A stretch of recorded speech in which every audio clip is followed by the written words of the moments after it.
lagi masih di Detik Pagi, jangan tidur lagi. Ini segmen yang aku tunggu-tunggu banget karena udah lama nih kita nggak update seputaran dari sepak bola Indonesia.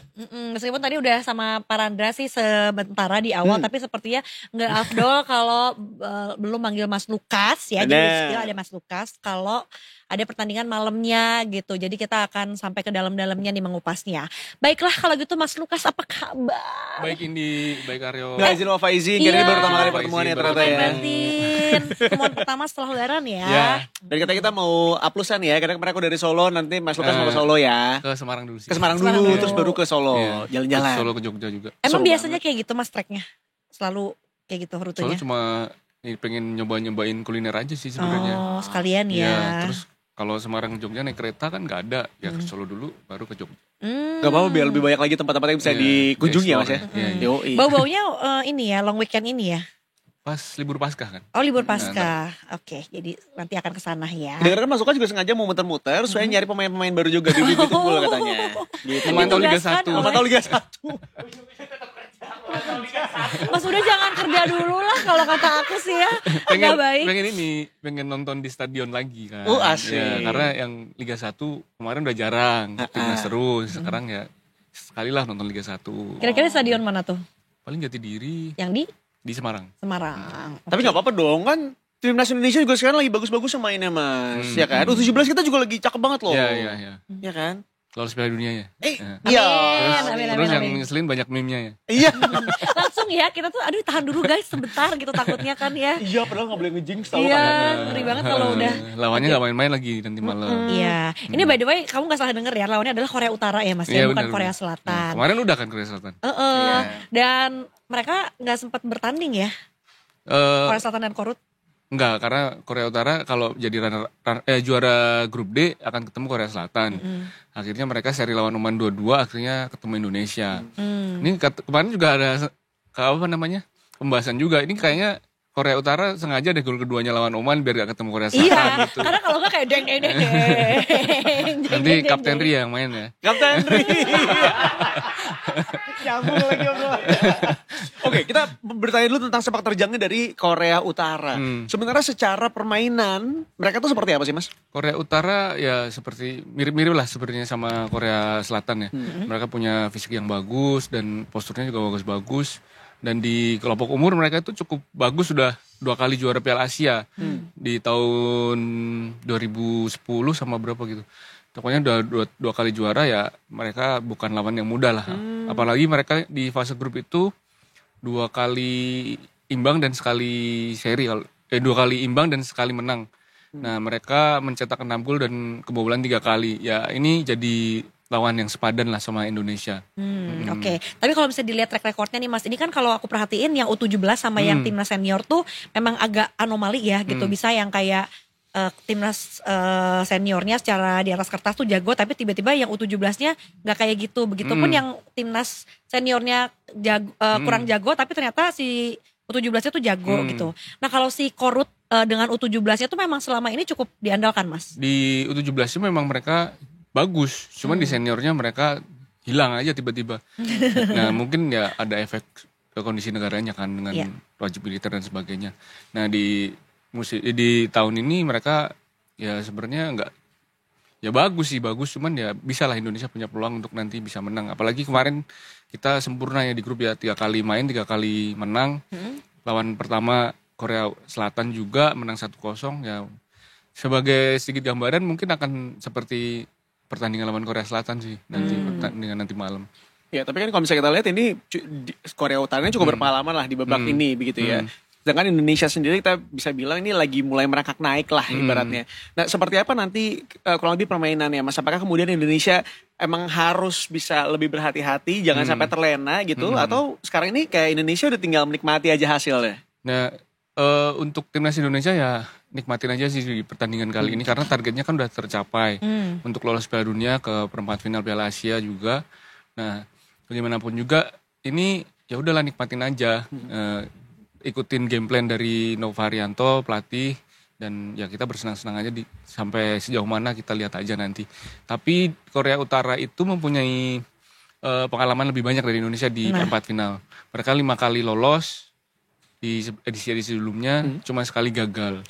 Oke. Dan Indonesia baru sekali lolos ke perempat final di 2018 dan kalah 2-3 dari Australia. Oke, jadi kita track record terakhir 7 tahun lalu ya kurang lebih ya Mas ya. Sedangkan mereka dari 2024 tuh kayaknya udah langganan nih masuk ke perempat final. Tapi Mas Lukas sendiri untuk tahun ini cukup optimis gak melihat kita melawan Korut yang cuma sekali aja gak masuknya tuh? Nah, Timnas U17 ini kan dipersiapkannya udah sangat matang ya selama 1 tahun lebih. Dan kemarin juga udah banyak yang bilang hasil ini itu tidak mengkhianati proses yang sudah dilakukan oleh Coach Nova dan anak-anak.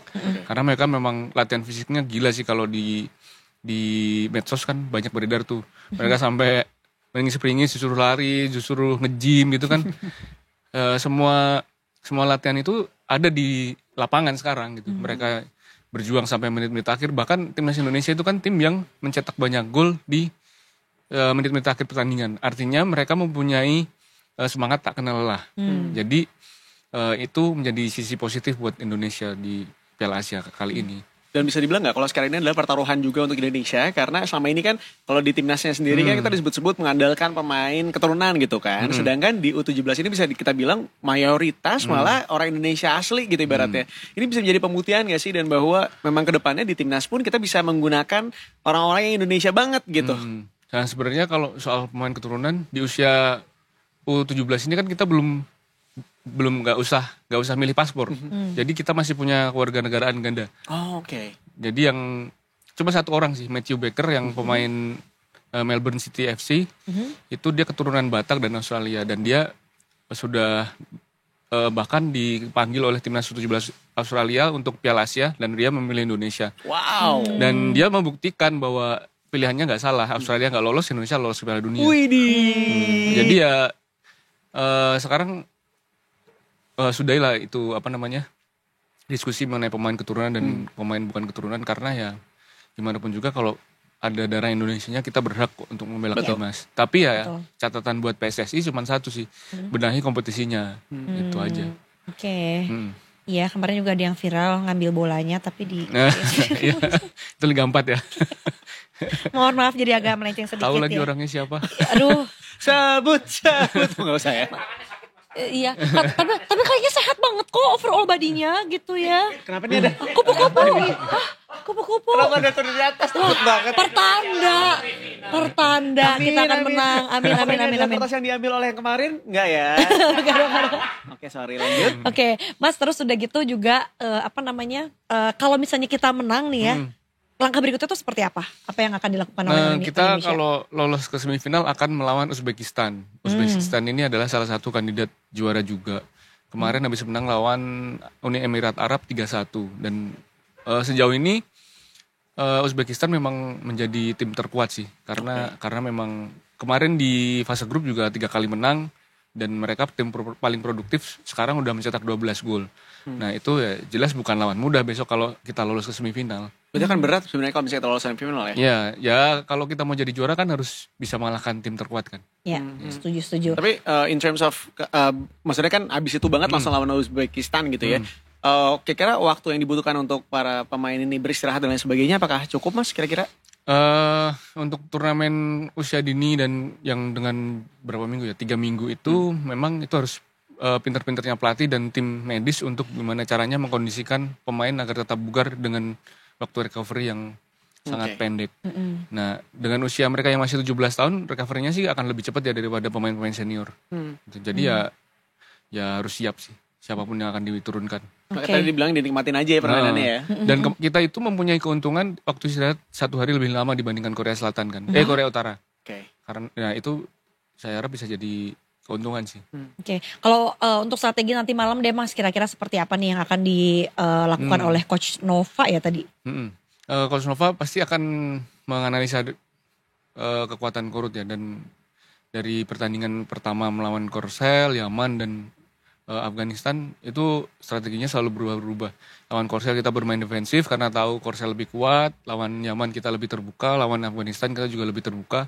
Nah nanti patut kita tunggu sih. Kerangkanya sih jelas akan 3-4-3. Nanti penerapannya di lapangan kita tunggu aja bagaimana. Oke.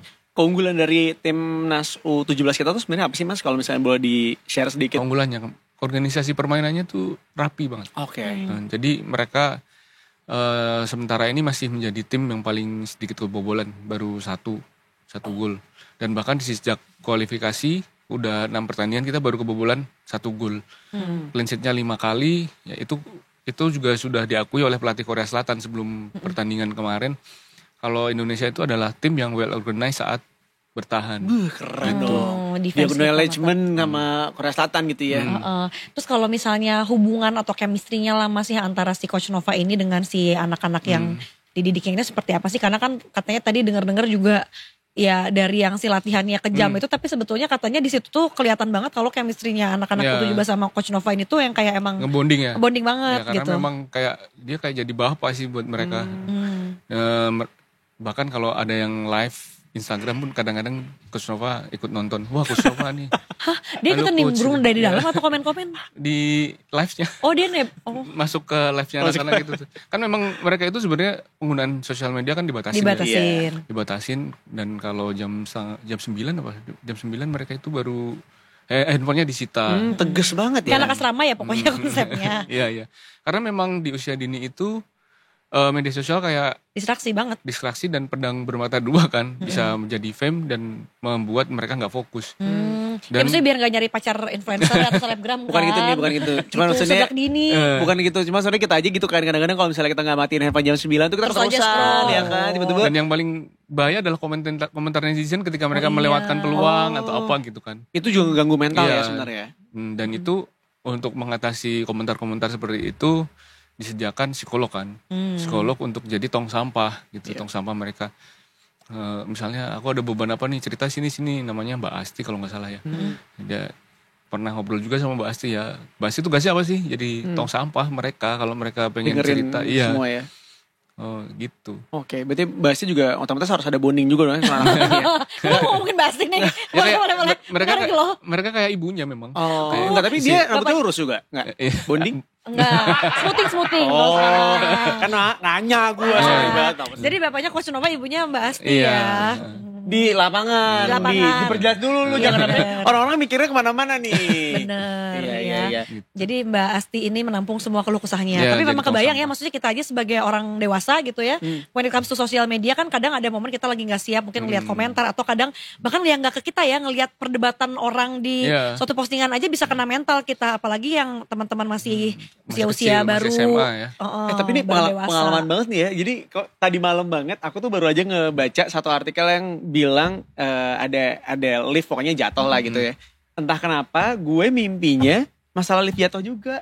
Jadi ini Ke bawah. nggak percaya ke bawah gitu ya. Jadi apapun yang lo lihat atau lo konsumsi sebelum lo tidur itu sebenarnya akan membawa lo ketika lo tidur. Dan mungkin itu juga dibatasi sama Coach Nova supaya si anak-anak ini nggak kemudian tershaping sama apa yang mereka lihat atau baca di sosial media ya. Karena memang ngeri sih kalau misalnya anak-anak muda ini kan misalnya melewatkan peluang gitu, dihujatnya bisa sampai berapa platform tuh. Betul. Ada Instagram, TikTok, Twitter, berapa puluh ribu orang yang dengan entengnya memberikan Ngomongin komentar anak kan. jidat, Ya. iya. Dan ditambah di umur mereka segitu tuh sebenarnya tingkat emosionalnya juga belum kebentuk banget gitu ya. Dan dimention lagi.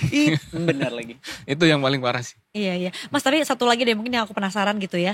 Kan logikanya U17 ini adalah bibit-bibit yang nanti akan menjadi timnas senior gitu ya. Kenapa sih Mas bisa terjadi keanomalian gitu, terutama yang di Asia aja ya. Let's say kayak Jepang kan kemarin sebetulnya kalah. Tapi kalau di atas kertas yang timnas seniornya tuh pada jago-jago. Nah Indonesia tuh sebetulnya kan sekarang ya lagi maju karena jujur kita banyak pemain naturalisasi. Tapi kalau ngelihat kita punya bibit kayak gini kan sebetulnya bisa ya ke arah sana. Apa sih yang bikin itu jadi nggak works, atau mungkin yang sebetulnya U17-nya nggak bagus tapi kok bisa punya teman-teman seniornya yang bagus-bagus banget yang padahal masih warga negara itunya gitu, nggak yang banyak naturalisasi juga.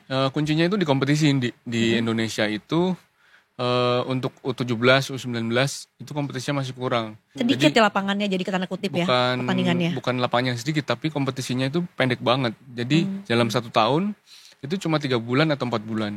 Sementara di negara-negara maju mereka bisa 1 tahun berkompetisi sesuai dengan klub yang berkompetisi di liga teratas di negara itu. Jadi jam terbangnya Jam kurang. terbang. Jadi ketika turun di timnas gitu mereka udah punya pengalaman. Ini di usia 17 itu kenapa bisa tim yang lebih muda negaranya jelek, di seniornya bagus, itu adalah di tim muda kita masih mengembangkan.